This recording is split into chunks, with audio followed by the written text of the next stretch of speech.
Orang musafir kemana perjalanan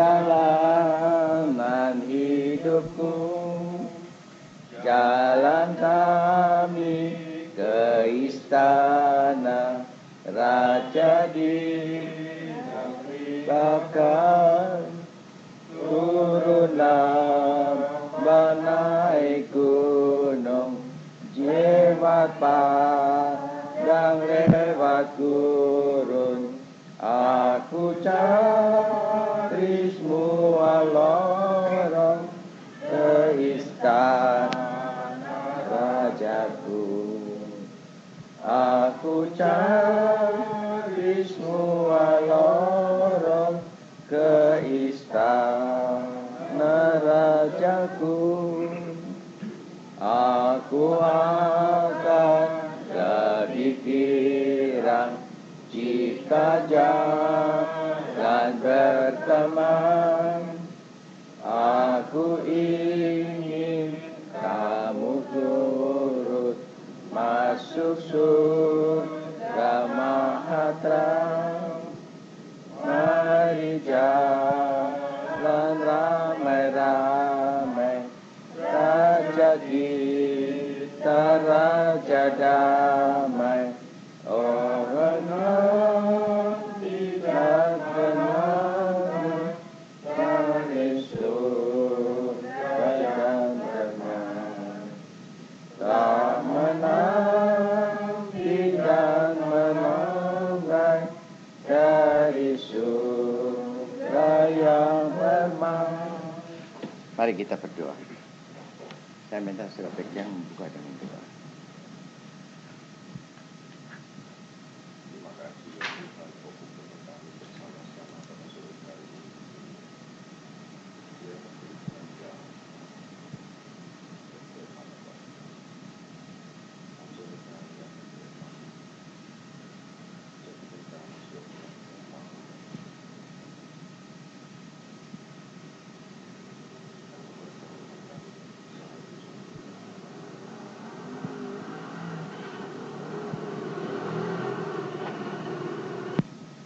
Yang menala harus susah malemi maya samba hamodina alayoa.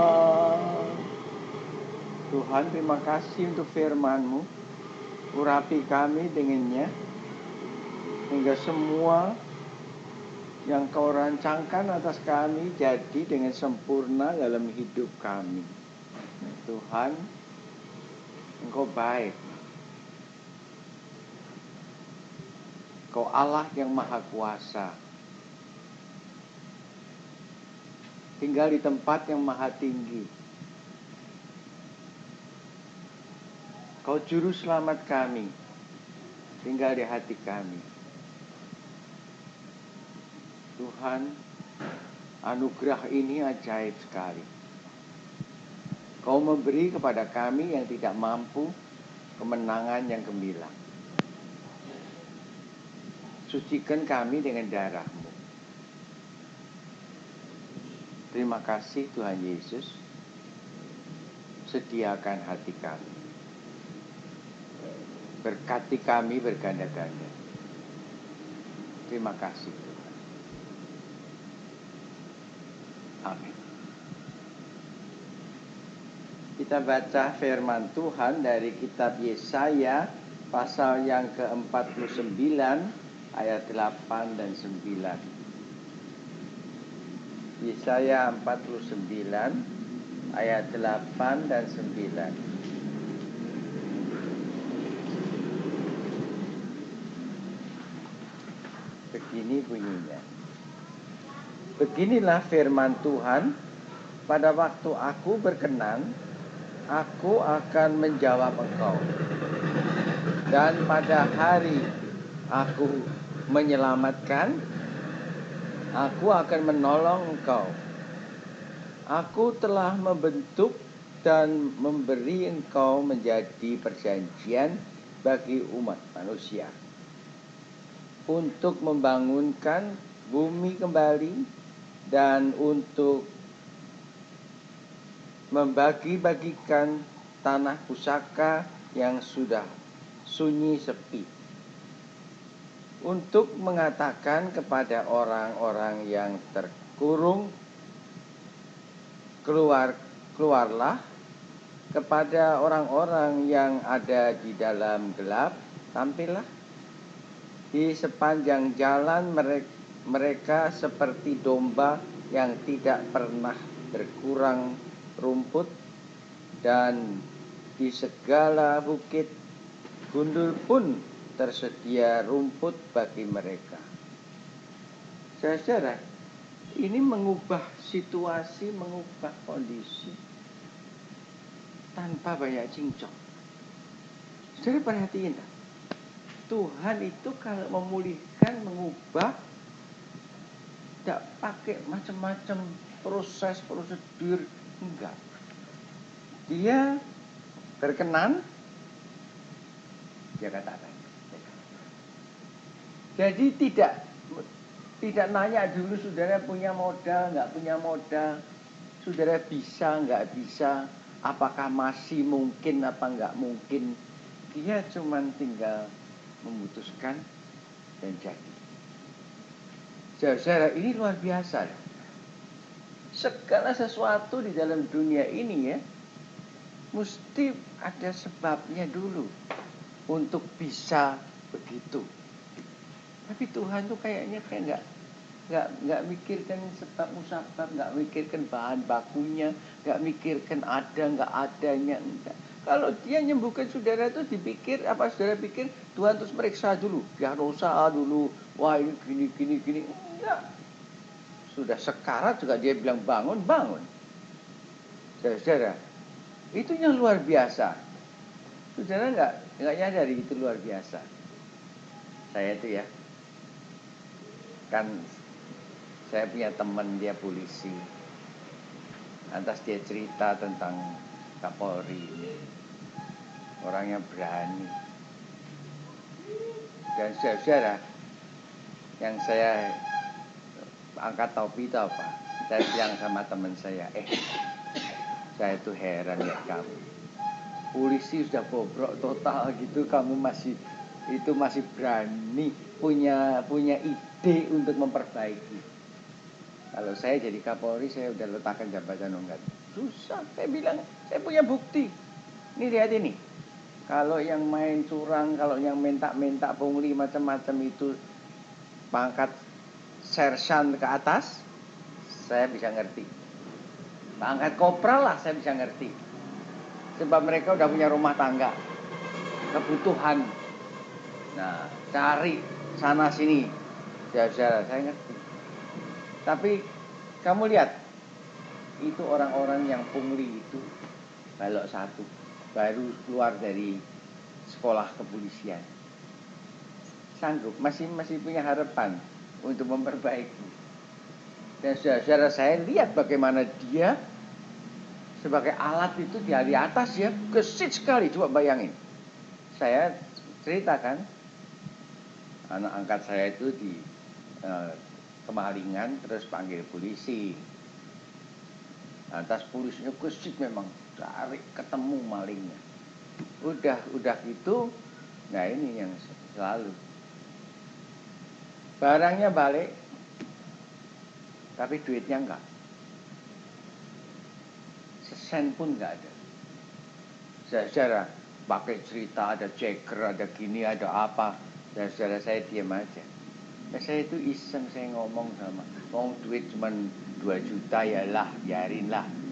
Terus saya ngomong sama teman saya, sekarang ini saya ngomong, langsung itu dia tuh hubungin Kapolda, Kapolres, semua diteleponi semua. Setelah saya ngomong, saya tuh ngunjungin polisi di posnya. Saya tuh mau ngasih tahu, kamu tuh jangan terlalu kalau meres. Saya sampai sana tuh mereka udah ketakutan. Maaf, minta maaf. Ada apa? Gak tahu tuh mereka sudah ditegur oleh Kapolres. Ya, dan itu langsung diobrak-abrik semua. Saya baru ngerti kekuatannya. Kekuatan di atasnya itu. Padahal dia cuma pangkatnya kolonel aja. Dan gak naik-naik pangkatnya, itu sengaja begitu tuh, kadang-kadang gitu memang. Di tentara, di polisi sama aja. Saudara, yang hopeless dah. Mereka berani ngutik. Nah, berhasil apa enggak belum tentu. Tapi saya bisa bayangin yang Tuhan lakukan itu lebih gila lagi dah. Ya bener saya pakai istilah cuma ada yang ada itu bisa cuma gila. Unbelievable. Apa yang Tuhan sanggup lakukan itu unbelievable. Dan memang orang-orang Kristen tidak believing. Orang Kristen itu malah nggak percaya kok kalau bisa begitu.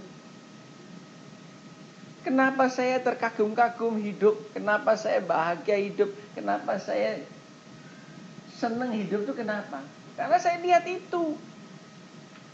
Kalau saudara punya Tuhan yang nggak ada gunanya, kayak tepekong aja. Ya memang. Kalau saudara dengar tentang Tuhan, saudara ngantuk. Ya nggak ada gunanya. Ngapain dengar dongeng nggak ada gunanya? Tapi kalau saudara boleh nyelidik aja, boleh kenal aja, boleh lihat aja, sedikit aja kemampuan Tuhan, kemahakuasaan Tuhan, saudara tidak akan habis-habisnya memuji Dia. Saudara, itu luar biasa dah. Saya lihat kejadian-kejadian yang luar biasa, yang tidak masuk akal. Kita minta kepada Tuhan, Dia kasih kita lebih daripada yang kita sangkakan dan percaya. Saudara, itu yang Dia lakukan. Dan saudara barangkali ngeluh dalam hati, saya kok nggak pernah lihat. Nah, itu yang saya juga barangkali bertanya-tanya, kok aneh? Kenapa gitu? Apakah susah untuk lihat Tuhan begini? Apakah susah untuk berjumpa dengan Tuhan begitu? Saudara lihat tuh, bagaimana Tuhan itu ya, yang datang kepada kita, yang menjumpai kita. Coba, Dia lahir sebagai juru selamat, nggak di istana, susah untuk masuk istana, tapi di kandang. Saudara, Dia bikin semuanya gampang, Dia jumpai kita. Kita nggak mampu, kita nggak usah ke sana. Orang-orang punya kepercayaan tentang ketuhanan itu kemana-mana mesti ada tempat yang susah dicapai. Saya itu baru ngerti itu orang-orang ke Gunung Kawi itu loh. Saya sebetulnya terus terang aja saya buka topi saya lihat. Kalau dari Jakarta mau ke Gunung Kawi, syaratnya adalah tidak boleh berhenti di jalan, nginep di jalan. Mesti terus non-stop. Oke ya, terus dah. Yang namanya Gunung Kawi itu yang sudah diperbaiki, dibikin wah bagus-bagus macam-macam saudara. Itu tuh kalau saudara mau minta apa-apa tuh nggak boleh enak gitu di hotel, enak gitu. Di pendopo dingin di sana. Ya saudara. Ya kalau mau pariwisata sih boleh aja. Saya lihat ya, yang orang-orang yang bener mau minta, nanti kalau saya pulangnya bawanya apa? Kantong merah digantung di ambang pintu, coba kantong kayak gitu aja tuh. Saudara, saudara tahu? Mereka kalau mau dapat itu, mereka mesti tekad. Dan mau lagi. Dan nggak dapat lagi. Ternyata bohong lagi. Saudara, tapi Tuhan, Dia memberikan kepada kita, benar. Dia menjumpai kita, Dia yang ngulurkan tangannya. Dia adalah Allah yang maha kuasa. Dan kita nggak hargai lagi. Kita lebih seneng kayak gituan. Yang dibohongin kita lebih seneng. Karena hati kita tidak percaya kepada kebenaran. Lebih percaya pada kebohongan. Terus terang nggak? Bener nggak? Hati saudara lebih seneng, lebih percaya pada kebohongan. Kalau tahu yang benar, nggak juga mau. Saudara-saudara, dan ini yang menyedihkan. Padahal disediakan nanti lihat deh. Di akhir zamannya kalau kita kumpul sama-sama, entah saudara di ke kanan atau ke kiri, nanti saudara lihat bagaimana mustahil yang Tuhan sediakan buat kita. Benar-benar. Dan saudara akan lihat, tapi tidak bisa nyesel lagi udahan. Saudara akan lihat bagaimana tololnya kita. Kita nggak percaya. Hati kita dibikin gelisah, dibikin takut, dibikin khawatir dengan perkara-perkara yang Tuhan itu sudah menyediakan dengan pasti. Jadi kita nggak berani. Tidak pernah kita belajar untuk mempercayakan diri kepada Tuhan. Nggak pernah mau belajar. Kita masih lebih percaya pada kaki sendiri walaupun lutut kita sudah lemes kayak apapun. Saudara, sampai terjatuh. Kita lebih percaya pada diri kita sendiri. Saudara, saya makin lihat pekerjaan yang hopeless. Dan bahwa Tuhan masih sabar itu. Saya lihat luar biasa. Saudara, jangan ngeluh, jangan nyalahkan orang, jangan nyalahkan keadaan.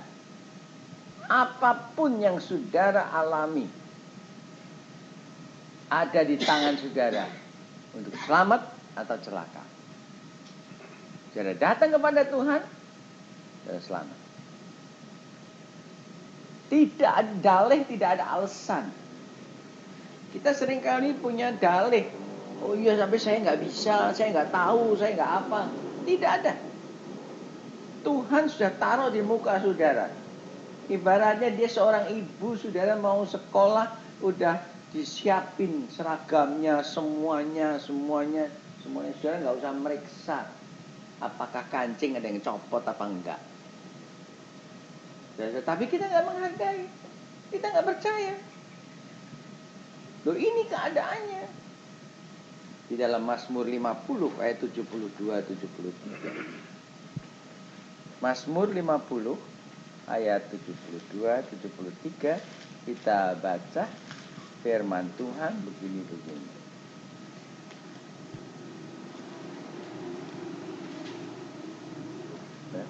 Ayat berapa tadi? 22 ya, sorry. Ayat 22 dan 23. Perhatikanlah ini, hai kamu yang melupakan Allah, supaya jangan aku menerkam dan tidak ada yang melepaskan. Siapa yang mempersembahkan syukur sebagai korban, ia memuliakan aku. Siapa yang jujur jalannya, keselamatan yang dari Allah akan kuperlihatkan kepadanya. Saudara-saudara, kita mesti perhatikan benar ya, bahwa kita tidak lain juga gitu melupakan Allah. Karena kita senang bohong. Kita senang yang bohong. Kalau yang bohong kita percaya, tapi Allah kita nggak percaya. Dan kita pikir nggak apa-apa, Allah panjang sabar. Saudara, akan terjadi satu hari yang dia berhenti dengan sabar itu dan dia menekan. Kita seringkali kan keenakan kan. Asal kita mau minta ampun, diampuni. Saudara, satu hari dia bisa merekam.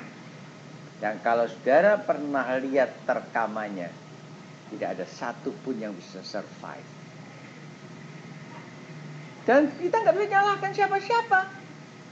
Saudara nggak bisa nyalahkan Tuhan Allah. Sebab apa? Sebelum dia ngambil tindakan yang terakhir itu, dia sudah menyediakan semuanya. Semuanya. Saya seringkali itu diledek. Saya bilang berdoa kepada Tuhan, dia yang menyembuhkan. Enggak. Memang enggak usah. Ini orang tifus Bawa ke rumah sakit cepet, minggu udah baik. Iya kan? Dan kalau sudah baik, karena dia ke rumah sakit, dia nggak ada kebutuhan untuk mengucap syukur kan? Dia malah kalau lihat saya, dia pikir, lah ini nih pendeta kuno, fanatik, nggak tahu bahwa sekarang ada obat-obat yang canggih-canggih. Ya saya diam aja kan, saudara. Nah jangan kaget kalau pada satu hari yang tidak terduga dia tifus lagi. Nah yang kedua ini mereka takuti sekali. Saudara, tifus pertama sama tifus kedua itu lebih berbahaya yang kedua. Apa semua? Kok nggak bisa dicegah? Jangan dicoba-coba, tidak seminggu baik. Saya tahu. Itu bisa terjadi dengan apa saja. Sekarang terus terang saja. Apa saudara nggak ngeledek saya? Kalau saya suruh saudara cari Tuhan, sampai nangis suruh cari Tuhan. Saudara cari Tuhan sambil barangkali saudara, aduh kucek-kucek mata, ngantuk lah. Nanti besok pagi lagi. Saudara, kita kan nggak merasa ada urgensi, ada kebutuhan. Kalau jalan kita jujur, kalau kita nggak dikuasai dusta, hati itu penipu sekali loh. Kalau saudara nggak kenal hati saudara, saudara ketipu. Saudara gampang sekali percaya pada hati saudara. Dan saudara, kalau kita mau lihat jalannya Allah, kita mesti jujur. Kita mesti benar-benar cuman berharap tunggal kepada keselamatan Allah. Ya saudara, ini bukan perkara enteng. Apalagi kalau saya sudah mesti ngomong kayak gini nih, nakut-nakuti gitu, saudara paling gak seneng, saya tahu. Saya buktinya enggak apa-apa kok. Dan buktinya kan saudara jalan seperti orang-orang lain juga enggak apa-apa. Saudara, yang ngeri itu loh. Kalau ada comeback, kalau sudah Allah merekam, tidak ada ampun lah. Nanti yang dihitung tuh yang kedua itu, kita juga sudah bertobat, sudah cari Tuhan, tapi nggak sembuh juga. Saudara, tidak ada orang yang dari mulanya cari Tuhan yang celaka. Tidak ada orang yang jujur dengan dirinya, ya cari jalannya Tuhan yang celaka. Contoh-contoh yang dikemukakan orang yang parah, yang gagal itu adalah orang-orang yang tidak dari mulanya mencari Tuhan. Nah, kalau tidak dari mulanya kita nggak tahu apakah Tuhan itu mengampuni atau tidak. Saya paling ngeri deh. Saya belum pernah diterkam Tuhan, tapi saya rasakan sedikit dari terkaman. Saya tidak akan lupa rasanya kalau Allah membiarkan. Saudara, dan saudara nggak bisa nebus dengan apa saja. Bahagia saudara yang tidak pernah ngalami gini-gini. Tapi jangan pikir bahwa saudara tidak akan pernah ngalami. Hati kita dulu, kita nggak tahu persis gimana. Kita seringkali lebih senang dengerin tipuannya. Padahal saudara, hanya kalau kita jujur, hanya kalau kita tulus dengan Allah, Tuhan akan mengajar kita. Dan bahagia kita kalau kita boleh diajar oleh Dia. Bahagia kita. Sebab kita pasti keluar dengan selamat. Di dalam Hosea 1 ayat 1 sampai 4. Hosea pasal yang pertama, ayat yang pertama sampai yang keempat, kita baca firman Tuhan begini bunyinya. Firman Tuhan yang datang kepada Hosea bin Beeri pada zaman Uzia, Yotam, Ahaz, dan Hizkia, raja-raja Yehuda, dan pada zaman Yerobeam bin Yoas, raja Israel. Ketika Tuhan mulai berbicara dengan perantaraan Hosea, berfirmanlah ia kepada Hosea, pergilah, kawinilah seorang perempuan sundal dan peranakanlah anak-anak sundal, karena negeri ini bersundal hebat dengan membelakangi Tuhan. Maka pergilah ia dan mengawini Gomer binti Diblaim, lalu mengandunglah perempuan itu dan melahirkan baginya seorang anak laki-laki. Kemudian berfirmanlah Tuhan kepada Hosea, berilah nama Yisriel kepada anak itu, sebab sedikit waktu lagi maka aku akan menghukum keturunan Yehu karena hutang darah Yisrael, dan aku akan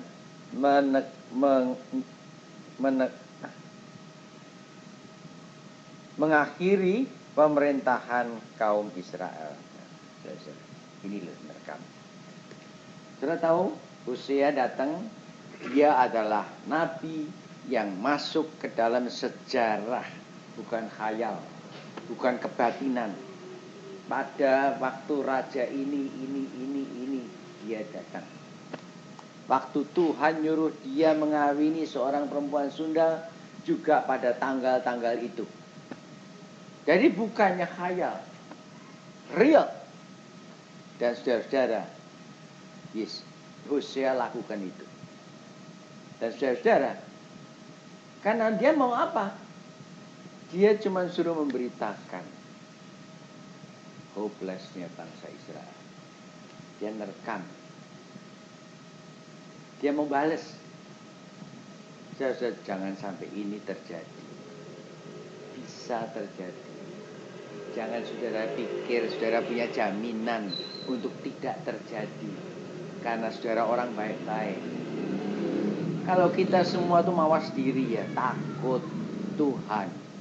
Bahwa Tuhan kalau kita nggak benar, bisa nerekam kita habis-habisan. Bisa. Kita seringkali nggak takut.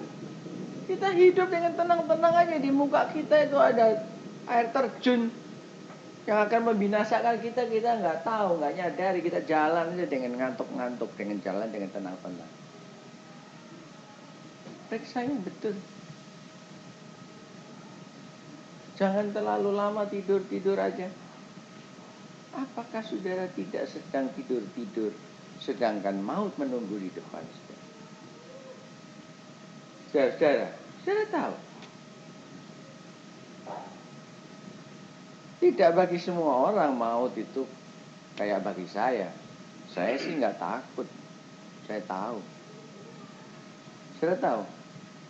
Saya tidak takut mati dan tidak mikirkan bakal mati selama saya ada di Jakarta, selama saya lagi melakukan tugas. Itu pasti. Di jalan. Orang lain sebalik nih.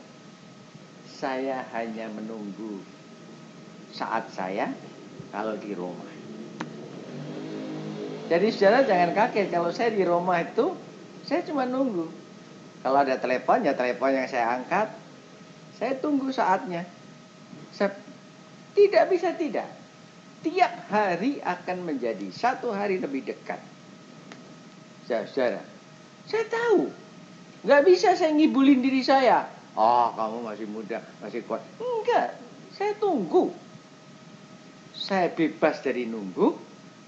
kalau saya berangkat ke Jakarta, kalau saya jalankan tugas saya, biar kayak apapun, saya dipontang-panting, saya tahu saya tidak akan mati. Saya tidak akan mati di tempat penginapan saya. Baru nanti ketahuan seminggu lagi. Enggak.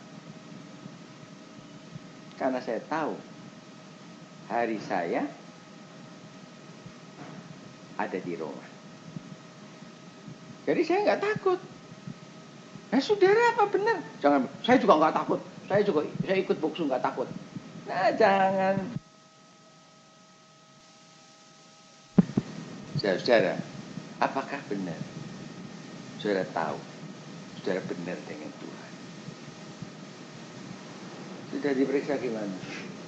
Ya, saya sudah minta firman. Oh, benar kah? Saudara, jangan simplistis begitu. Coba periksa yang betul. Kalau saudara tahu, saya seringkali ngeri itu apa? Karena saya saben pagi itu kalau saya mendoakan saudara-saudara itu ya, saya tahu banyak. Saya tahu. Anak-anak saya biar jauh saya tahu sedang bagaimana keadaannya, situasinya bagaimana, kondisinya bagaimana. Saudara-saudara, dan saya lihat ngeri. Tidak pernah ada satu hari yang saya berdoa buat saudara-saudara terus semuanya oke, Tuhan bilang ini baik, itu baik. Enggak. Selalu mesti ada. Saudara, sebab itu saya minta saudara, periksa diri yang benar. Tuhan panjang sabar. Mumpung dia panjang sabar ini, pakai kesempatan. Jangan panjang sabar terus ngapain repot-repot. Cari dia dan saudara selamat.